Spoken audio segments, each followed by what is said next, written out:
morning and welcome into First Take. Skip Bayless and Molly Karam here with you in Bristol. Stephen A. joining us from the City of Angels. Good morning, gentlemen. Good morning. What's going on? How y'all doing? We're good. One of us is. I'm not doing very well, and I want this on the record before this show gets started. I did not want to do the first topic on this show. You did. You brought it up at our pre-show meeting. We got to do that. So you do it. Go ahead. Be my guest. By the way, is that a blue suit that you have on right now? No, it's gray. It's red. red. It looks blue. It looks blue. You sure? It's metallic. Like not a coincidence? It looks like a little blue and gray up in there. Is that what you're wearing right now? No, it's bright blue. It's metallic blue in honor of my football team that I still love. Okay. Yeah. All right. Loyal. Yeah. Through and through. I'm here for you today. Yeah. No, he's That's not true. He's not here for you. He's hanging out in L.A. All right, let's get into it. Coming up, Steel City, there is a new man in black and gold. Michael Vick is officially a Steeler. How will it all play out? We'll get into that. Plus, one of the Bennett brothers sounds off. The Seahawks' Michael Bennett isn't holding back. Wait till you hear what he had to say. But first, as Skip mentioned, we kick things off in Big D, where America's team took a huge hit. Cornerback Orlando Scandrick told our Ed Warder in a text message he's torn both his ACL and MCL in his right knee and that he will undergo surgery and miss the season. Scandrick's leg bent awkwardly under rookie receiver Lucky Whitehead at the end of a play during practice in Oxnard, California. In another text sent to Warder, Scandrick said, "I'll be back and I'll be better than ever." Stephen A., since this is your topic, how big of a loss is this for the Cowboys? Well, obviously, it's a devastating loss. I mean, when you consider some of the things that have been highlighted in the articles that have been written about Scandrick.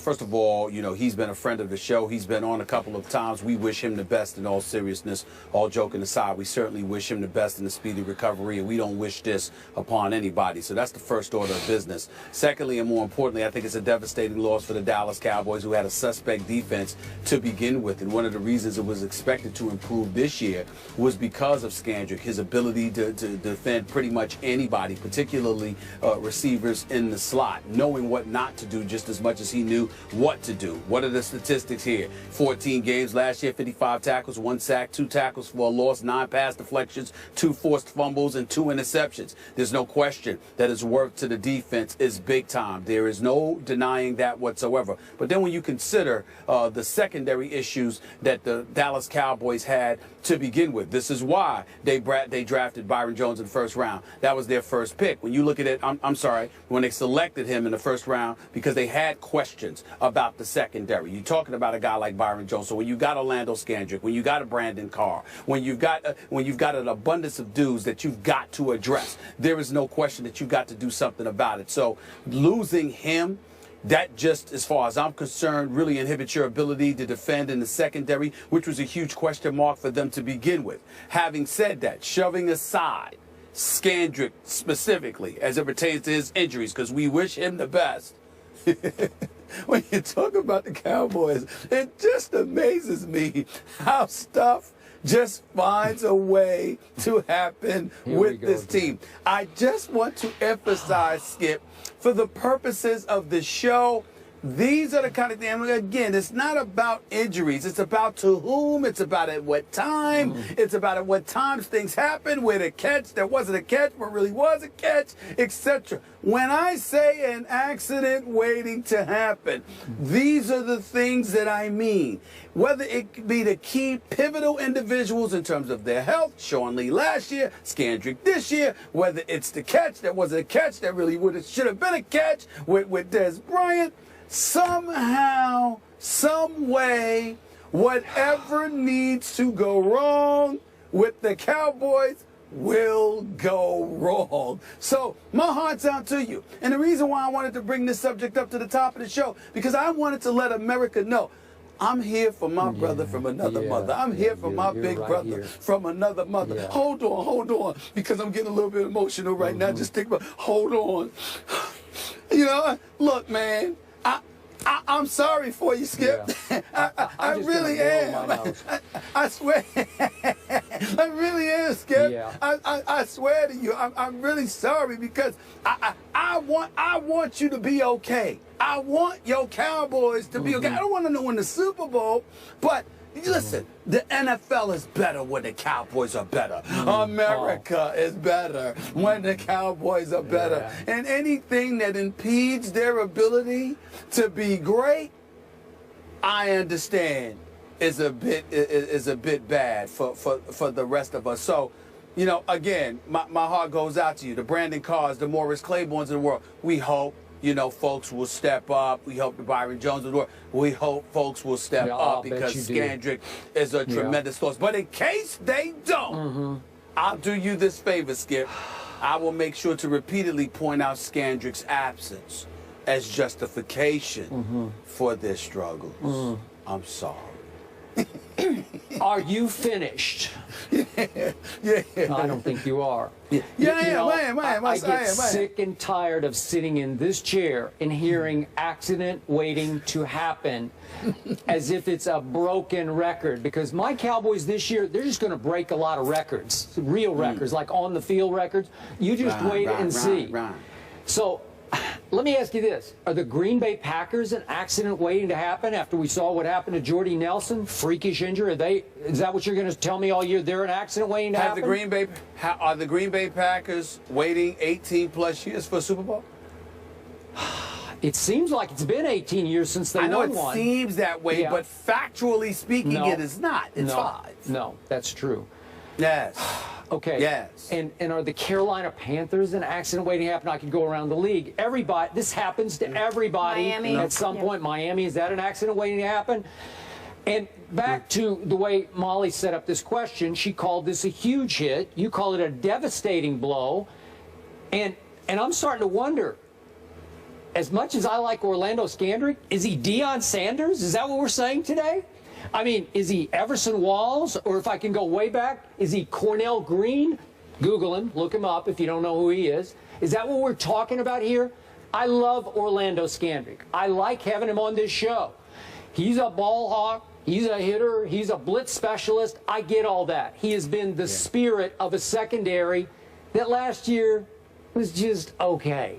It was decent, but it wasn't great. In fact, there are many times it wasn't very good, even with the Deion Sanders that is Orlando Scandrick. So God bless him. Hope he heals quickly. Hope he gets back soon. Obviously, it's not going to be this year. But I'm looking at a defense that's still going to be way better than it was last year. You mentioned Molly's own, Connecticut. Did we lose Stephen A? I think you know what? It's I'm good. right here. I don't need you. We just lost. Oh, we lost him. Good. Did y'all lose me? Shut him out. I see y'all perfect. Turn him off. I see y'all perfect. Because we don't need him anymore. It's just Molly and I. There's this kid named Byron Jones. You know, there he is. He's a Yukon guy, yes, right? He's a Yukon Husky. Maybe he'll get pressed into service a little quicker because I think he's really talented. Mo Claiborne was a middle first-round pick who I love coming out of LSU. He has had his struggles, but he is back. And I think he's going to be better than ever. I'm looking at Tyler Patman, who just keeps making plays. Maybe he'll fill in the slot for Orlando Scandrick now and be pretty good. And I'm looking at a pass rush that's going to be 10 times, 100 times better than it was last year, which will help cover for the defensive backfield. Well, Greg Hardy, I know he's going to be gone for 4 games, but he's going to be there in the 5th game. And Stephen A., Randy Gregory, every time I look up in a preseason game, he is flashing off my screen because he was a steal in the draft, of a high first-round pick they stole in the 2nd round, as you know. Okay, now what? I want you to be careful. Again, I'm here for you. Yeah. I'm here for you. You hate the Cowboys and you know it. It's okay. I'm it's okay. here I for accept you. it. Hey, listen. I love watching events at this stadium. It's the $1 billion playpen. I think it's the modern version of the Roman Coliseum. When we're long gone, you know, decades if not centuries from now, they'll be talking about the $1 billion playpen that is that of Jerry Jones. There's no question about it. But and listen, but let's think about who you're relying upon here. I like Greg Hardy as well. I think he's a big time player. There's no question about that. We have to hope he stays out of trouble. Randy Gregory, okay? I definitely think he was a first-round talent. Very disgusted with him because of his behavior, but I know that he's a first-round talent and he's big time. But Skip Bayless, when you struggle to stay off the weed, I don't know if you want to rely upon that when we're talking about the Cowboys. Morris Claiborne, fresh off of torn patella. Fresh off of that. You know, they say he's guaranteed. He's ready. Obviously, he looks all right at training camp, etc., etc. But he's fresh off the torn patella now. So you got to worry about that. Okay, you got to worry about that. So I'll give it to you. The talent is there to offset the loss of Skandrick. But there are issues you know good and well, week to week. You're going to be reading the headlines, praying that these brothers can maintain discipline and consistency and focus. And that is a lot to ask, especially when it comes to the bright lights that come associated with the Cowboys, okay? So let's be clear. I understand what you're saying, and I anticipate that you will have a very, very productive season. But I got news for you, Skip Bayless, and I reserve the right to address this at a later date. I have told you that the Dallas Cowboys would win the NFC East. But it's not just Skandrick. As I sit here and listen to you, combined with what I'm seeing from the Philadelphia Eagles, I just might change my mind about who's going to win the NFC East before this season begins. Stay tuned. We're going to stay tuned for this topic a little later in this show. Who's now your favorite in the NFC East? And we'll see if you switch. We adding that? We adding that? No, it's already in there. You got to stay up to date with what's going on in the show. You're way out there, La La Land. We get that. You're okay. He's chill. You're okay. But you failed to mention one other troubled player that I have coming back after 4 games. Rolando McClain was the best player on my defense last year. He's got a little 4-game suspension he has to serve. Am I going to bank? Am I going to bank on him? I am. I am. Because I think they're all going to shape up and fly right in this defense with the return of a Sean Lee. And you can say, oh, he's been hurt, he's been hurt, he's been hurt. So Sean Lee. I'm going to trust him. I'm going to bank on him also this year. So Sean Much Lee improved on defense. Sean Lee and Claiborne with the injuries, coming back from the injuries. Then you got at least 2 dudes that struggle to stay off the weed. And then you got Greg Hardy. That's 5 dudes on the defensive side of the ball. And you sit back. And you sit back. I trust them. I trust in Dallas, Texas. And, wait, I'm going to help your case one last time. I'm going to throw in one other dude. I'm going to trust Joseph Randle to be my starting running back. And we know what he shoplifted. He can play. I know what happened. I get it. But he's okay now. He grew up. I don't have a problem with him. He grew up. And I'm going to take him to the bank. Look. Joseph Randle, it ain't a matter of growing up. He got himself in a predicament where he needed to run to the department. No. You brought it up. I did. I teed you up. I gave this to you. Hold it. Let's educate Silver platter. Here. All right? Let's educate the folks.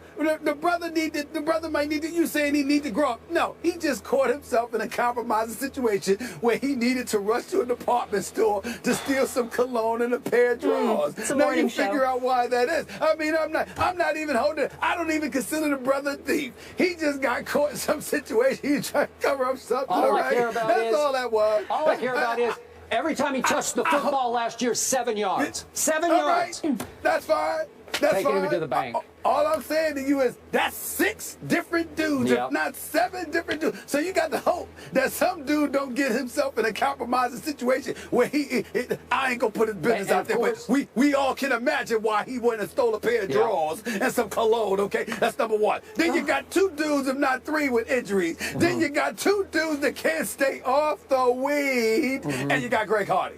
All of those things are going to align themselves, right? Forgot. He ain't got nothing to worry about, right? I got the best receiver in pro football. I got Dez Bryant, and Dez has had a few issues in his past, but they're all in his past now. No.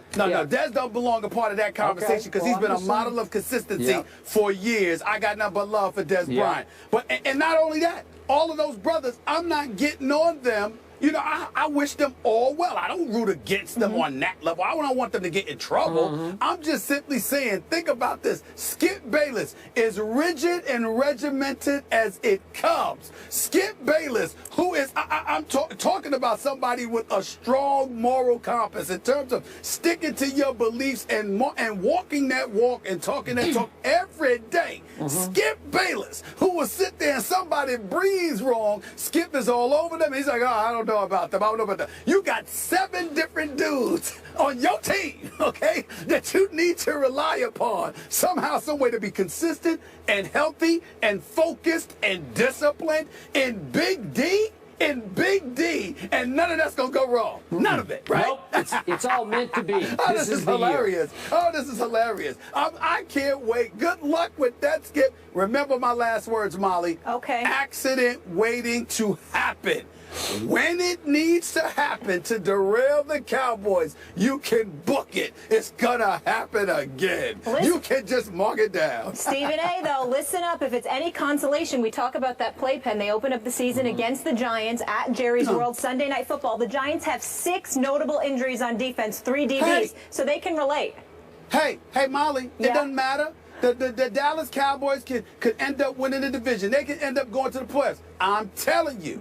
When it counts most, when you're at the height of expectations, they will disappoint you. You can book it. You can book it. All right, I will remember that. We go from one of Stephen A's teams now, the Giants, to another. Michael